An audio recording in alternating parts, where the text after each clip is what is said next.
No vídeo de hoje vamos atualizar nossa análise sobre uma das principais indústrias químicas brasileiras que atua tanto aqui no Brasil quanto na Argentina, além de atender vários países da América do Sul.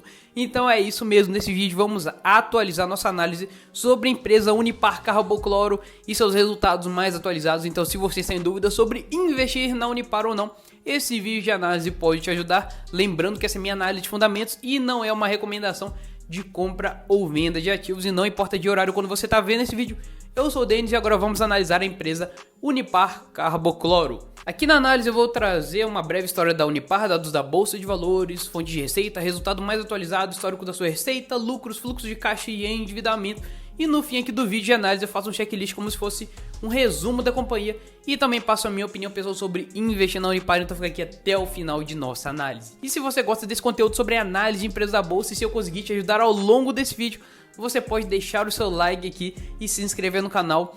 Assim você não perde nenhuma análise de empresas e ainda pode acompanhar a carteira do canal que nós estamos estruturando aqui. E a Unipar é uma empresa brasileira do setor químico que foi fundada mesmo em 69.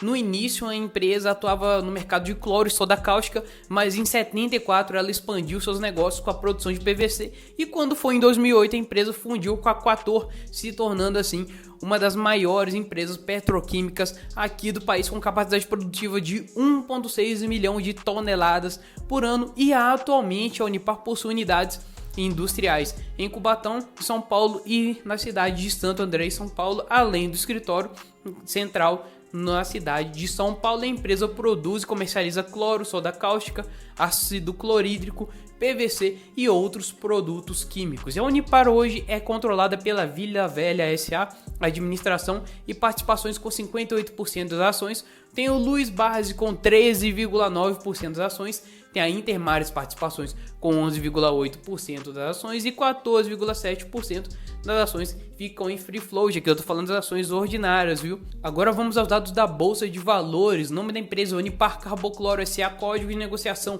UNIP3 para os ordinários, UNIP4 para os preferenciais e UNIP6 para os preferenciais classe B. Fundação 1969, setor de atuação materiais básicos, segmento químicos, segmento de listagem, é o tradicional, o nível mais baixo aí de governança que a gente tem. Free float total 51%, 80% de tag along nas ordinárias, 0% nas preferenciais e seu atual valor de mercado 7,9 bilhões. A Unipar é uma empresa industrial que produz os produtos para outras empresas que usam como matéria-prima. Então ela basicamente pega água e sal, usa bastante energia elétrica para fazer a eletrólise do sal e confeccionar soda cáustica e alguns produtos aí de cloro, e também faz o PVC, além de atuar com resinas e produtos químicos em geral.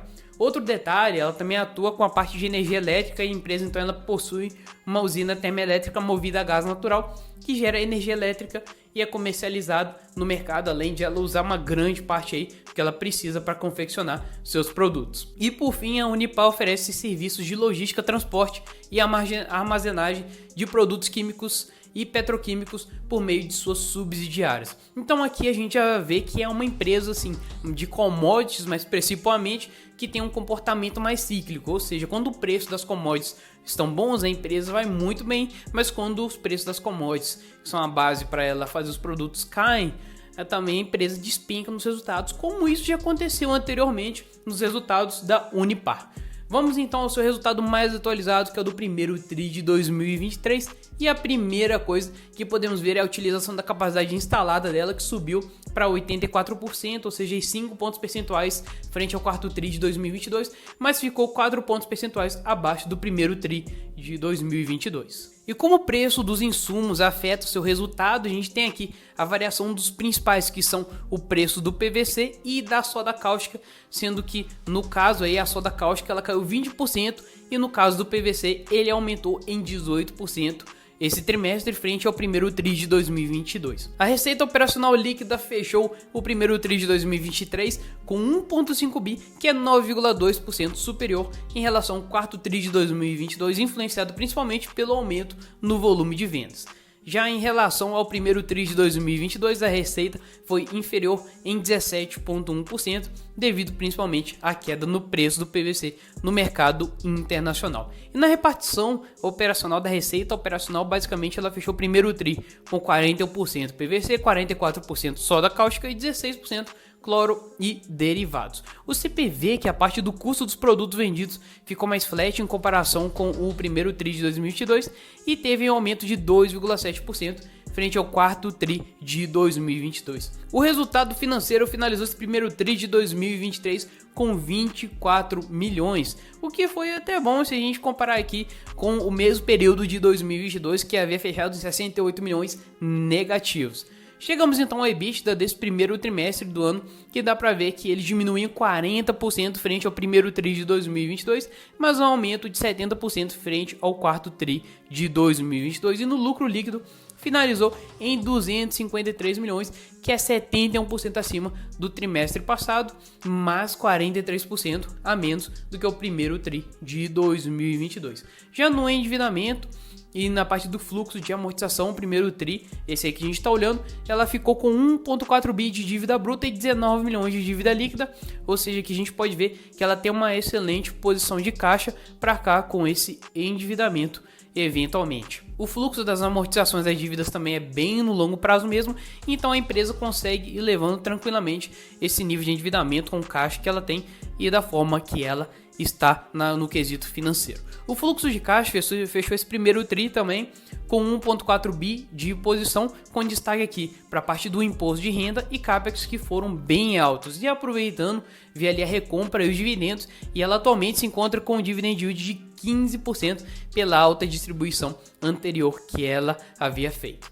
Agora vamos à nossa análise histórica horizontal, começando pela receita líquida, que é crescente. Você pode até ver que em 2019 ela deu uma reduzida, porque as commodities que a Unipar é mais dependente estava sofrendo bastante nessa época. O resultado da empresa, claro, vai lá para baixo, mas nos anos posteriores ela vem aumentando a receita e fechou 2022 aí com 7,2 bi de receita líquida. E se você viu nosso vídeo anterior, nós não vamos para o lucro líquido e sim para o EBITDA, porque o lucro líquido ela acaba distorcendo bastante os resultados por causa da marcação a mercado das dívidas da Unipar. É igual a gente faz, por exemplo, a análise da Klabin aqui do canal.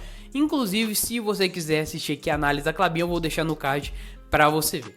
Mas no caso aqui da Unipar, o EBITDA dela tá até bom, lembrando que 2019 foi um ano assim mais atípico para a Unipar e o ano de 2021 tiveram alguns não recorrentes, o resultado então foi lá para cima. Mas agora que já retornou à sua normalidade, a gente pode ver que 2022 foi também bom em termos de EBITDA, finalizando o ano em 2,6 bi. No caso do FCO, fluxo de caixa operacional tá até bem tranquilo, né? Continua gerando caixa operacional bastante, não é à toa que ela continua com uma boa base de caixa em relação à dívida, né? A dívida líquida dela tá lá embaixo se comparado com a dívida bruta dela. E já que a gente está falando de dívida, vamos então para a relação de endividamento. Ele fechou 2022 com 1,4 bi de dívida bruta, mas a Unipar não tem praticamente nada de alavancagem, ficando aí sua relação dívida líquida e EBITDA no 0 a 0.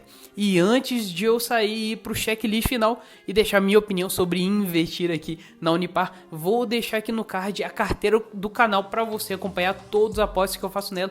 Não esquece de deixar o like e também se inscrever, porque isso ajuda bastante. Sem mais delongas, vamos aqui para o nosso checklist. Primeiro ponto que a gente tem é a governança corporativa, que inclusive é o ponto onde a gente tem muito mais contras do que os prós. E a primeira coisa aqui dessa parte de governança é o segmento de listagem, que é o tradicional, que é o nível mais baixo de governança que a gente tem aqui na bolsa. Ela tem apenas 80% de tag along nas ações ordinárias e 0% das preferenciais.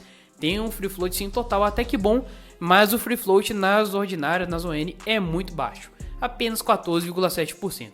A remuneração dos executivos historicamente sempre foi alta, mesmo dos anos que a Unipar não estava com os resultados bons, ainda assim eles continuaram aumentando suas remunerações, e isso aí a gente deve levar em consideração na tomada de decisão. Segundo ponto do nosso checklist é a lucratividade. Ela é uma empresa assim, predominantemente de commodities, então quando as commodities, como eu falei lá no início da análise, quando está lá em cima, ela lucra bem, tende a lucrar bem, como aconteceu em 2021, e quando a empresa vai mal, igual a gente teve aí, aconteceu em 2019, os commodities vão mal, a empresa também tem resultados ruins.